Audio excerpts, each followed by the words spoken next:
Welcome to another deep dive. Yes, welcome everyone. You know how this works. We take your sources. Yeah, your sources, and we We extract the core knowledge you need. the core knowledge to get smart fast. That's right. Today, we're diving into We are diving into excerpts from excerpts from the Bhagavad Gita. as translated by Kees Bolle.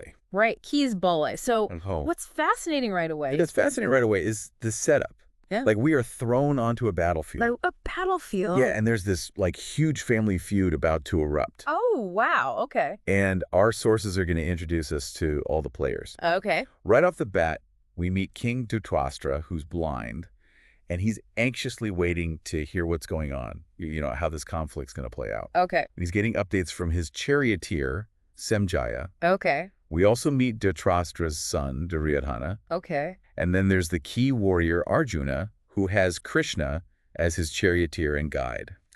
Oh, wow. Okay. So it's like we've got two sides of the same family here. It's exactly. The Kurus, so that's Dhrtarastra's sons, Right. and their cousins, the Pandavas, Yes. they're facing off on this battlefield. Uh-huh. And we've got Samjaya basically giving Dhritarashtra the play-by-play before the game even starts. Yeah, like a commentator. Yeah, exactly. Describing these massive armies lined up. And it's interesting, the text refers to this location as the land of the right tradition. Land of the right tradition. Interesting. Yeah. So before anything even happens, like Yeah. before any arrows are fired, Duryodhana, he's already, sizing up the competition. Okay, so he's not just like charging in blindly. No, not at all. Okay. He's, he goes to his military mentor, this guy Bhisma, and he's like, look at how those Pandava forces are arranged. It's impressive and it's strategic. And he specifically points out how Drupada's son has organized them. Okay. I think the key insight here is that Duryodhana, he's not blindly confident. He's actually aware of how strong his opponents are. Right. And then he starts listing all these names. He does. It's not just any soldiers. These are like their top guys, right? Yeah, they're champions. Yeah, he calls out Yuhana, Virata, and Drupada. He's like, these guys are mighty bowmen, great chariot fighters. Mhm. And get this, he even says they're on par with his own star players, Bhima and Arjuna. It's a pretty terrifying prospect. It is, yeah. And like, he doesn't stop there. He mentions Dristakatu, Chikitana, the king of Kasi, Oh, yeah. Purajit, Kuntipoja, the Sibi king, Mm-hmm. Udamanyu, Uttamaja's, Subhadra's son, and even Draupadi's sons. It's like a who's who of powerful warriors. It is quite the lineup. So why all the name dropping? I don't think it's just to show off. I think he understands the caliber of the people he's up against. And after he assesses these warriors, he turns his attention to Bhisma, who I mentioned earlier. Right, his mentor. Exactly. And Bhisma is this highly respected elder. He specifically instructs his army to protect Bhisma at all costs. Okay. So it makes you wonder, is this like a sign of weakness? Mm-hmm. Or is Bhisma so important that losing him would like totally demoralize their entire army? Right. It's an interesting point. It is. So we've got these two sides facing each other, all these powerful warriors, and then the tension really ratchets up. It does. Because Bhisma, he's not going to just issue a quiet order. He wants everyone to know he's there. Oh, yeah. So he blows his conch shell, Mm. and the text describes it as this roar. It's loudly like a lion. A very dramatic entrance. It is. But that's not all. Oh, no. It's not a solo performance. It's like he gives the signal. He does. And then all these other instruments kick in. Yeah. Conch shells, drums, cymbals, trumpets. Wow! It's like a full-on orchestral blast. It was like a huge, intimidating sound. Yeah, the text describes it as wild and deafening. So they're definitely setting a powerful tone. Right. Now, contrast that with the arrival of Krishna and Arjuna. Okay. They're riding in this mighty chariot yoked with white steeds, and they also sound their conch shells, Right. but theirs are described as divine. Yes. So Krishna's conch is called the horn of Pankajana, Uh-huh. and Arjuna's is called the gift of God. Even the name suggests something different. Right, it's not just a martial sound, it's like there's this deeper power, Right, exactly. and it doesn't stop there. It doesn't. Bhima, he adds his wild one to the mix. Yeah. Then you've got King Yudhisthira with Everlasting Victory, Right. and Nakula and Sahadeva, they contribute their sweet tone and gem flower. So it's like this incredible divine battle symphony. It is all these different instruments and these almost mythical names. It really emphasizes how epic this is. Yeah, almost otherworldly. It is. And then Arjuna, he does something really interesting. He does. In the midst of all this, the armies, the music, the tension, he asks Krishna to move their chariot, Okay. but not to their own side. Oh. He wants to be right in the middle of the two armies. Right between them. Yeah. And he says he wants to get a good look at the troops he's about to fight. Makes you wonder what he's hoping to see. I know. It's more than just a tactical thing. It feels so personal. Definitely. He wants to see these people up close. Mm-hmm. Those who are assembled here and who will fight, he says, who are eager to please in battle Dhrtarastra's perverse son. You can feel this sense of foreboding. I know. It's like something's about to happen. Yeah, like a storm brewing inside him. Right. And that really sets us up for what comes next. Right. So he gets his wish. The chariot's positioned right there between the two armies. Yeah. And Arjuna, he looks out over the battlefield and he just falls apart. What do you mean? The moment he sees all those people, Yeah. he's overcome with this deep compassion. Oh, wow. His limbs go weak. His mouth dries up. He trembles. It's like he can't even stand. He can't. And his hair stands on end. It's like a complete breakdown. It's not just pre-battle nerves, is it? No, it's so much more than that. It's like his whole being is rejecting this. Wow. His bow, Gandiva, this legendary weapon, it slips right out of his hand.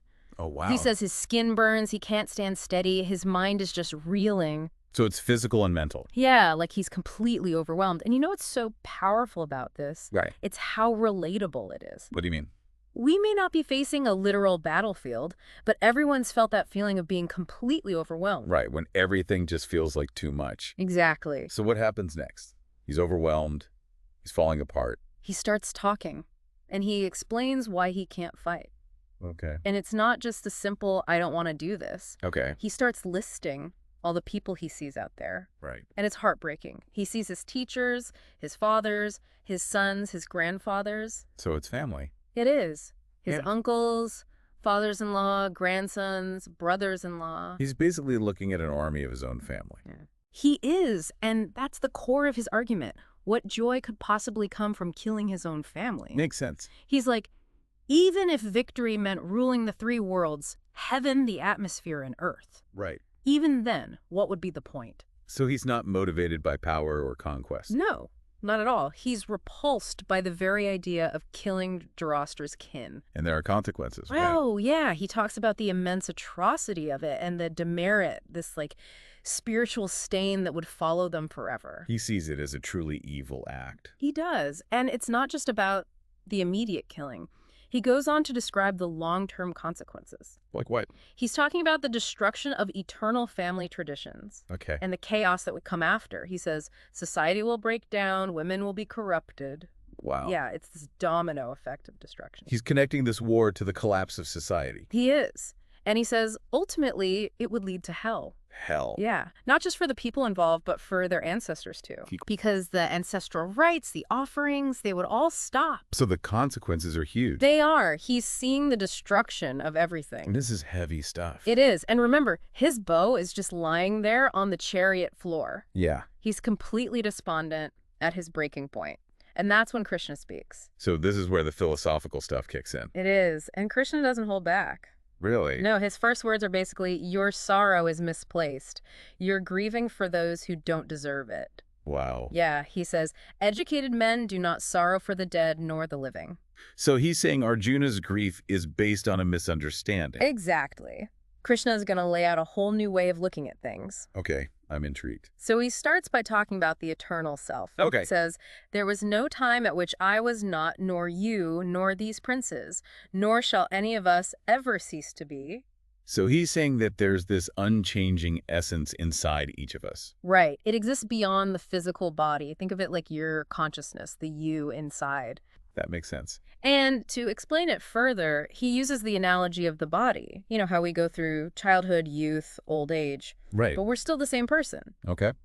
So Krishna is saying the eternal self, it changes bodies just like we change clothes. So death, it's not the end, it's just a transition. Right. And he says, this shouldn't upset us. It's a pretty radical idea. It is. Yeah. But he's not done yet. Well, there's more. He goes on to talk about the world we experience through our senses. Okay. He points out all the dualities: hot, cold, pleasure, pain, joy, sorrow. Right. And he says, these are temporary. They come and go, so don't get attached to them. It's about finding a balance. Exactment. Detachment. Yeah. And then he talks about reality itself. This should be good. He says, what is not cannot come into being, and what is has no end.